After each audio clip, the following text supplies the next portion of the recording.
One of the things I was thinking about today when I was running was this idea of the fact that we live in this age of abundance and how that's really, really good in a lot of ways, but it also can be really, really bad or just a curse as well as a blessing. And so before I get into all of that, I do want to say welcome to the Practical Place. My name is Ryan Holguin. I am a certified project management professional, and I like to talk about things relating to personal, professional development, as well as career growth, things like that. And then I also like to do these open forum sort of dialogue conversations about big ideas I'm thinking about, and then trying to present them in digestible sort of ways where one can walk away with practical insights or takeaways. So yeah, if any of that interests you, I would encourage you to hit the subscribe button. I've almost got 400 subscribers. Been doing this for a little over a year now, about a year and a half now. So really appreciate the community we've created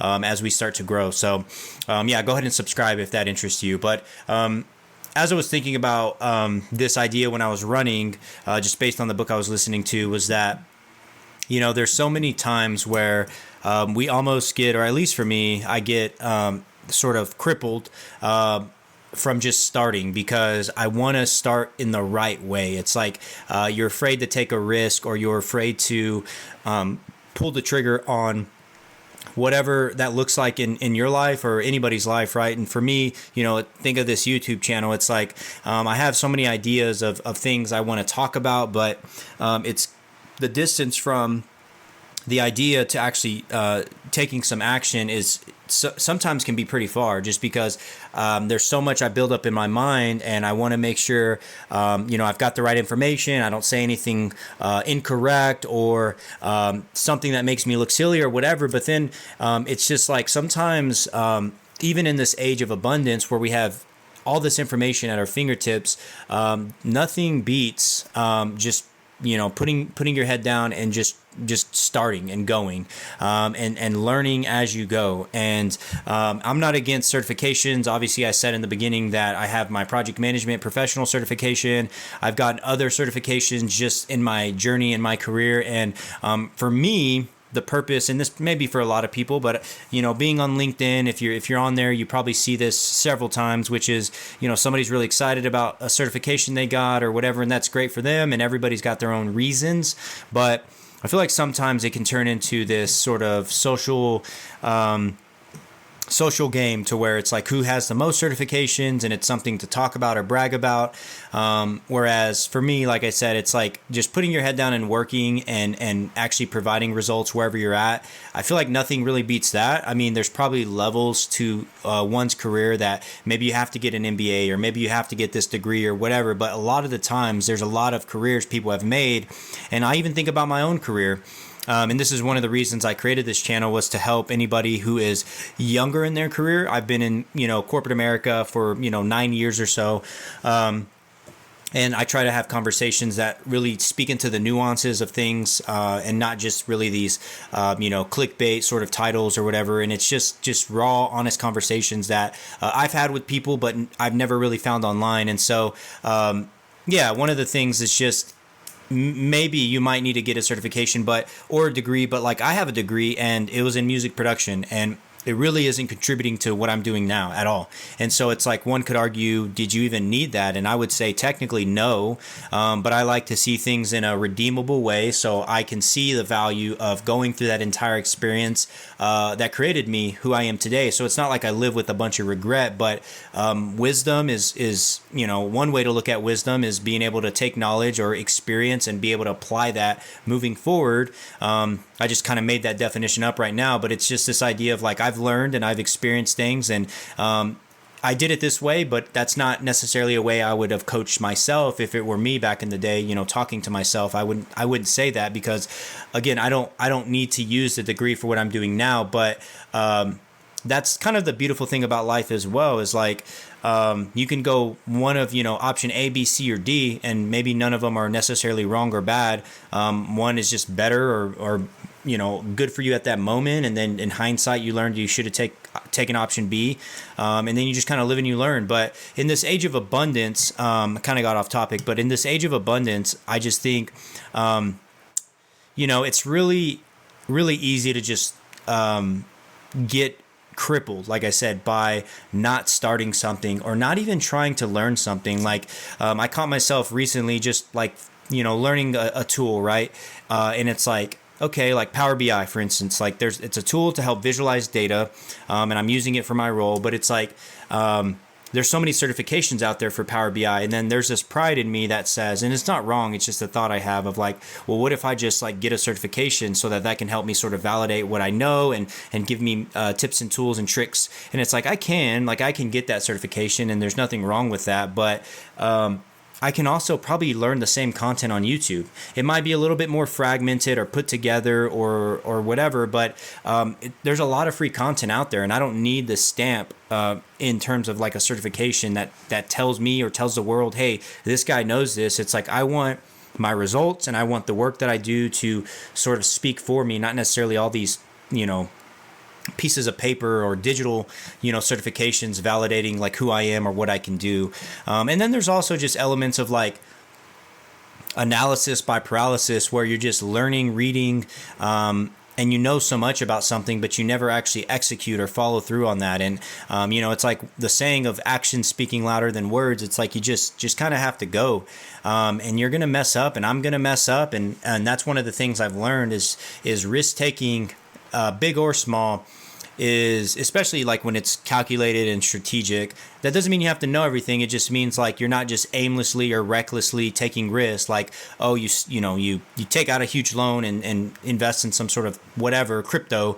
Not that I'm making a statement about crypto. It's just an example of like just doing some sort of impulsive, reckless decision that doesn't have any thought. But like taking risk is honestly, a skill. I think it's scary because you're afraid of reputation, you're afraid of failing, but it's something like I tell my kids is like, failing is just telling you that you're trying something that's difficult, and that's actually a good thing. In the process of learning something, you're going to grow as a human in your character. You're going to learn how to deal with hardship and loss, and then once you accomplish that thing you're working on, it's going to be so satisfying. And so if it applies to my kids, I think it applies to me as an adult and any professional out there. It's like taking risk is something worth doing, especially again if it's not reckless, it's calculated, and you're trying to actually better yourself. You're going to learn by taking those risks. But sometimes when we have this age of abundance, or when we're in this age of abundance,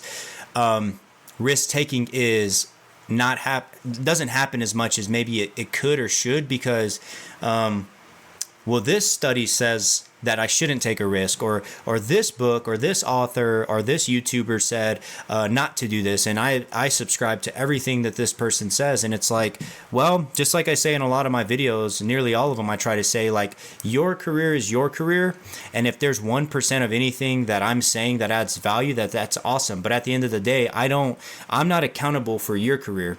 And so, you have to go and think about what is valuable to you, just like I have to think about what's valuable to me. And then I have to move according to that direction that I want to go. But I can't, adopt somebody else's identity, because there's so much information out there with podcasts and books or whatever. I personally don't really listen to podcasts as much anymore, because it's very easy for somebody to start a podcast. Like even a book, the same thing. There's a lot of books out there, but it's the process of creating a book and writing a book is a lot harder of a process, I would say.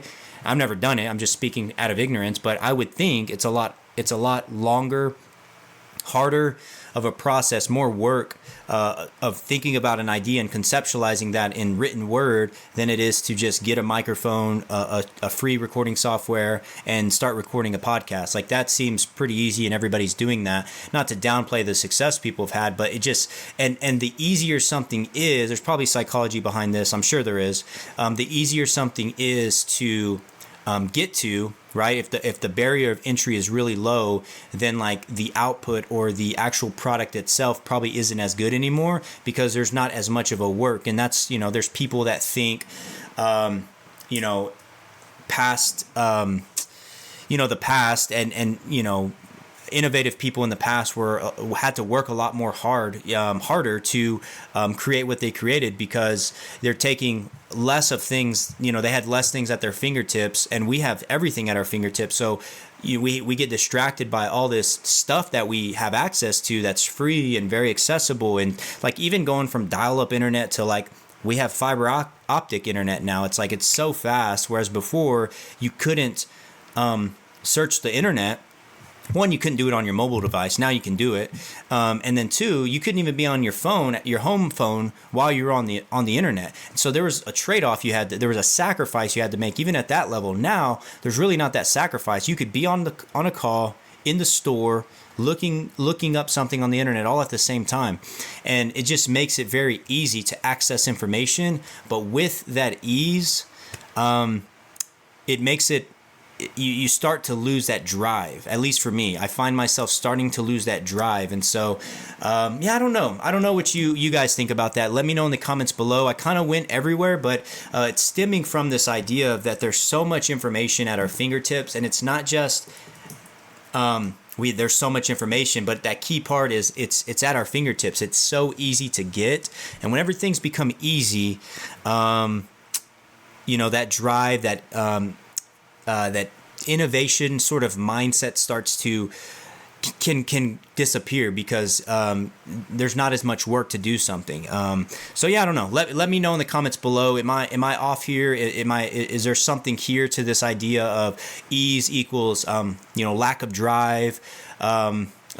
Anywhere like that? Let me know if that's something you struggle with, of just starting or going or taking risk, or if you've recognized this yourself and you try to be very mindful of still having this intrinsic drive to get stuff done, to make great things, to benefit society, even though you realize we have an abundance of information and access to everything now. Let me know in the comments below if you found this video insightful, thought-provoking, or helpful in any way. I would encourage you to subscribe. Like I said, almost 400 subscribers. Really humbled and encouraged by that, and I'm just going to keep making these videos because I enjoy doing it. And when I stop enjoying this, then I won't do it, because I don't want to become a slave to keeping up with the Joneses or whatever that may look like. So excuse me, subscribe here to The Practical Place.